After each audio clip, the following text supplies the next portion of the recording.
Hi everyone, my name is Karen. This is my channel RatherBeReading, and today I'm bringing to you a recent reads video.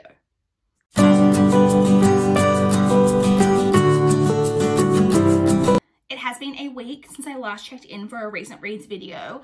I had a pretty decent reading week, which I am happy with because this was basically the first full reading week that I had in January. So it was good to kind of get the month started off with a really great reading week. I managed to read a total of 6 books over this past week.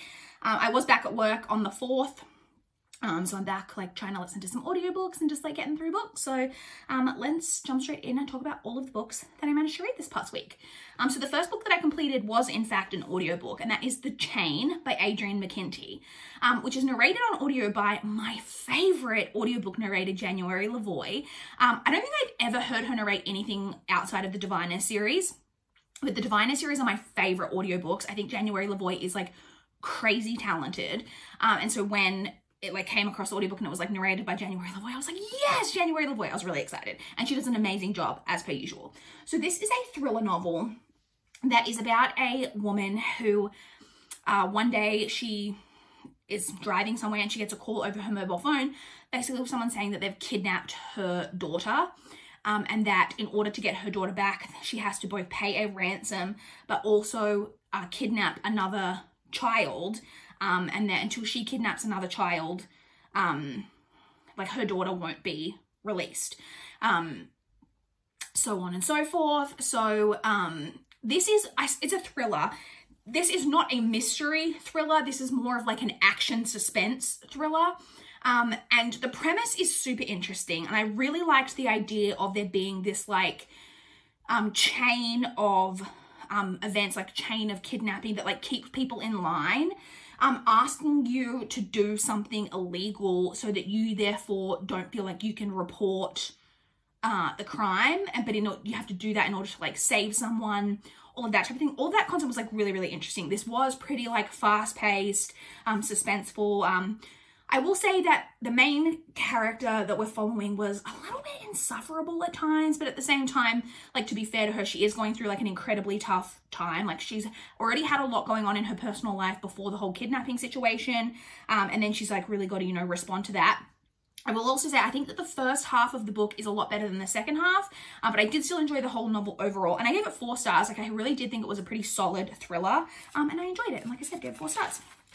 The next book that I completed was A Most Novel Revenge by Ashley Weaver. This is the 3rd book in the Amory Ames series. This is a series of historical mysteries, kind of cozy, but they're not quite, I think they're a little bit more heavy than the typical completely cozy mystery, but they are kind of in that vein. They are also very much described as Agatha Christie-esque, and this one in particular really felt like an Agatha Christie novel to me in a lot of ways. So this one is set in a country house.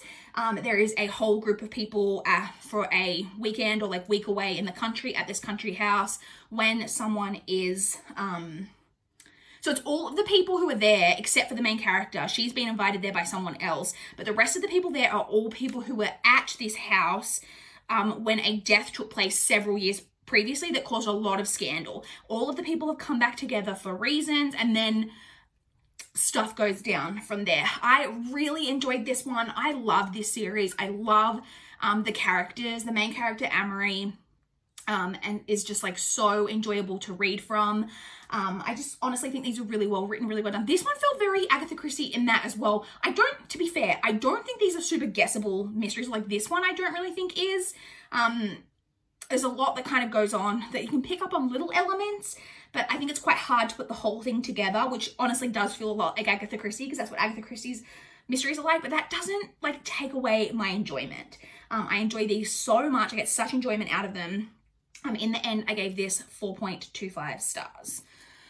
I then read, let me just fix up the dust jacket, The Serpent King by Jeff Zentner. This is a YA contemporary, basically following a boy named Dill who lives in, I think it's Tennessee, if I recall. Does it say where it's set?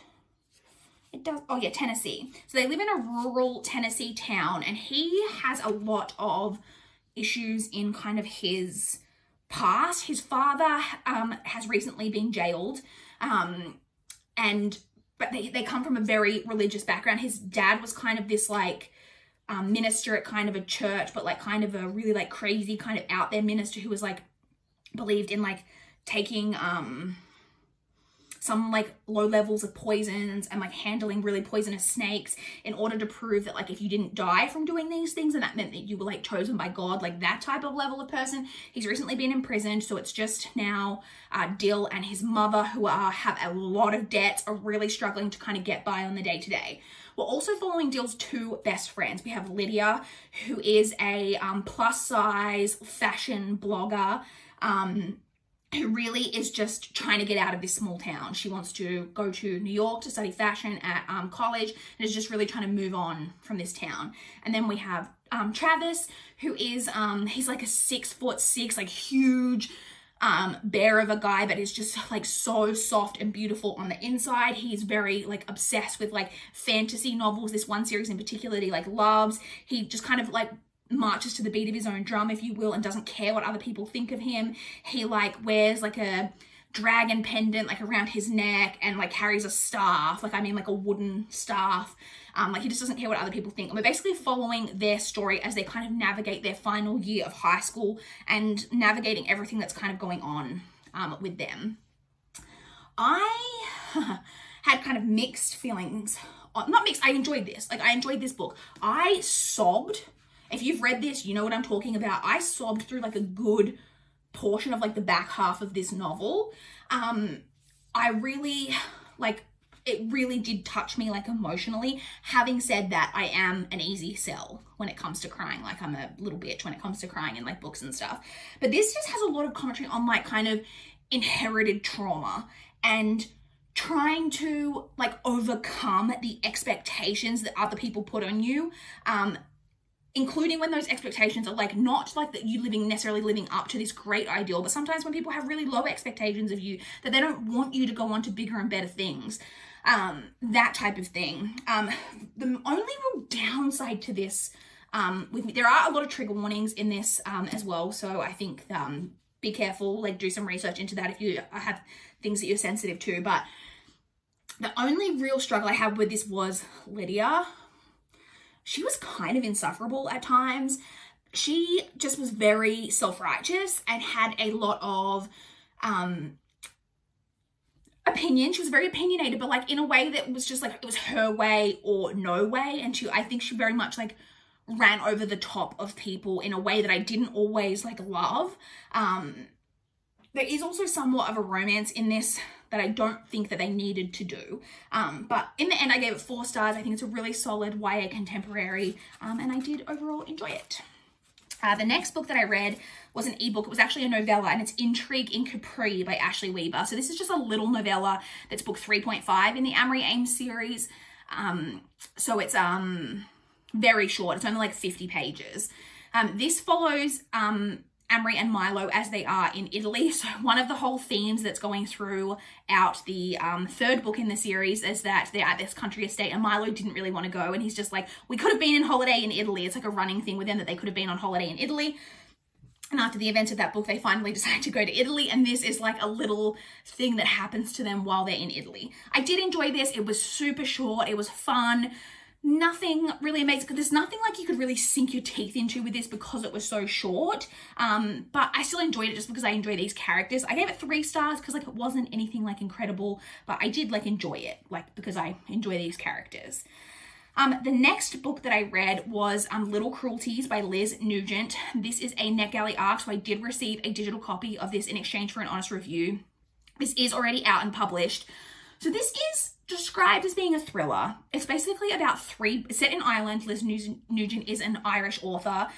It is following 3 brothers who each, they have very complicated relationships with each other, with everyone else in their lives. And at the start of the novel, we basically know that one of the brothers has died and that one or both of the brothers, we're not really sure exactly what's going on and not necessarily unhappy about the death. Maybe they've had some involvement in the death. We don't really know. We then kind of go back and we get the book kind of broken up into there's some other things going on, but mainly into 3 parts. So like for the first like portion, we follow one brother, we then follow another brother, and then we then follow another brother. But within each brother's section, we jump around. Oh, I just really popped my lips. We jump around through a lot of different time periods and not in a linear fashion. It's very much like it'll be in like 1994, then we'll jump to 2011, then we go back to the 70s, then we're in like 2003. We do jump around. And at first I thought that I would find that really confusing, but once you kind of got into the flow of it, it did work for the story, like it really did. And I quite liked it because as you went through the events from like one character's perspective, we then jumped to like the other one of the like the next brother, and a lot of those events that we'd seen from like one brother's perspective in like this section, we then saw like from another side. There are other events, like it's not all just seeing the same thing from other sides. Like you obviously get like their lives, but you do get to see like different things and different aspects, and like, you know, how perspective is like, you know, a big thing. Like that, you know, sometimes we put our own perceptions on things and like think of like someone's intentions are a certain way, but it's not necessarily the truth and all of that type of thing. And, you know, their motivations aren't always what we thought that they were. But these brothers have incredibly complicated relationships, I think I mentioned, and they are all awful. Liz Nugent writes these characters so incredibly well because you don't really like anyone in this story. I'm going to be straight up with you. All of these 3 brothers are awful and there's one of them I think is kind of less awful, but he's got his whole own like issues. There is serious trigger warnings in this for like quite serious mental health issues. There are some other trigger warnings, so again, look into that if you're interested in reading this. But they are all awful and do awful things to each other and to other people. Like they treat people awfully. There's a lot of really like terrible things that go on. Now, like I said, this is marketed as a thriller. I don't really think this is a thriller. There's a slight kind of mystery element to it, but that's not really what the story is about. It's really just about, it's a character study. It is really, so if you like a really kind of slow, in-depth character look at like really complicated characters and relationships and all of that type of thing, this is the book for you, because this is exactly what this was. I thought it was well written. The characters were really, really fleshed out. Like I said, it is kind of slow, but like it was in the right way. I overall did really enjoy it, and I ended up giving it 3.75 stars. And then the final book that I read this week was another book that I listened to on audio, and that is Dance of Thieves by Mary E. Pearson. This one is narrated on audio by Carissa Vaca, James Patrick Cronin, and Anne-Marie Lee. This is the first book in a duology, which is a kind of sequel duology to the Remnant Chronicles. So it is set after the events of the Remnant Chronicles, like some years later. I thought it was like quite a lot of years later, but it's not. You do see the characters from the first series in this, but they are like older. So it's not like super far after the events.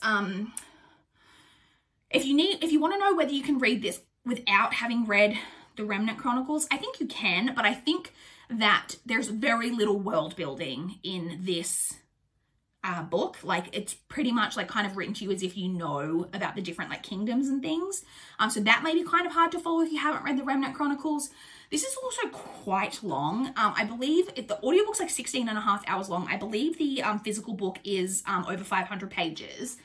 And it was, I struggled with this book, I'm not going to lie. So for the first, this book relies, and this is true of the Remnant Chronicles as well to some extent, but it was a lot bigger of a deal in this one. This book relies heavily on the romance. And the problem that I had with it in this book, though, is that we meet these characters and we don't get a lot of time to get to know them before the characters are kind of thrown together. So the whole premise of this is that it's kind of like two characters who both have their own agendas and like secrets, and they don't really like, they don't know each other, and then they're thrown together and they're both like lying about different things and, you know, all of that type of thing. So, but they get thrown together very early on, and then it's just a lot about them kind of, oh wait, maybe I like him type of thing in like a, you know, fantasy dramatic setting.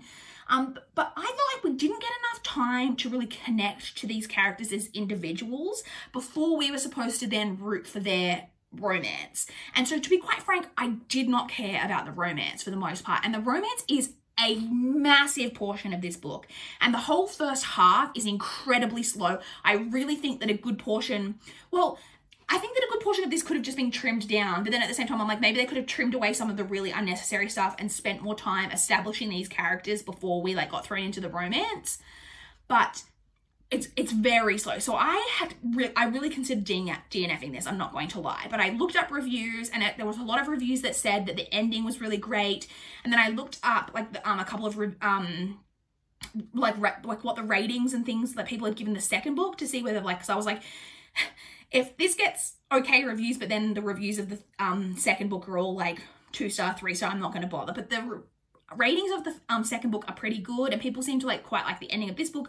So I pushed through, and like it was fine. It was fine. It's only a duology, so I will continue on with the second book, but it relies too heavily on the romance. It really, really does. And I just was not overly invested in the plot, if I'm being honest. So I gave it 3 stars. Like I say, it wasn't terrible. It was just, I think it had its issues, and it needed more in there than just relying so much on the romance.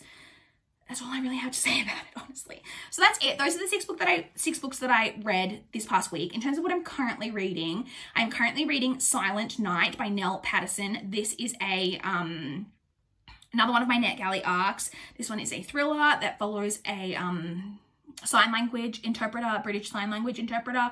I am 27 or 28% of the way through that. So hoping to get that book done this weekend and then continue on with some other books and get some more audiobooks read next week. But I'm really happy with how the beginning of January has kind of started off. I feel like we've like kind of off to a good start. I believe that I'm like 2 or 3 books ahead of my Goodreads goal, which is a nice position to be in because I was behind my Goodreads goal for like a good portion of 2020, and it's not something I'm used to. So I would love to chat with you guys in the comments down below if you've read any of these books, if you've got any thoughts on them, or if you want to chat about what you guys have been reading recently. I would love to know. Please like this video if you liked it. Please subscribe if you want to see more from my channel. That is all I have for this video today. Bye guys.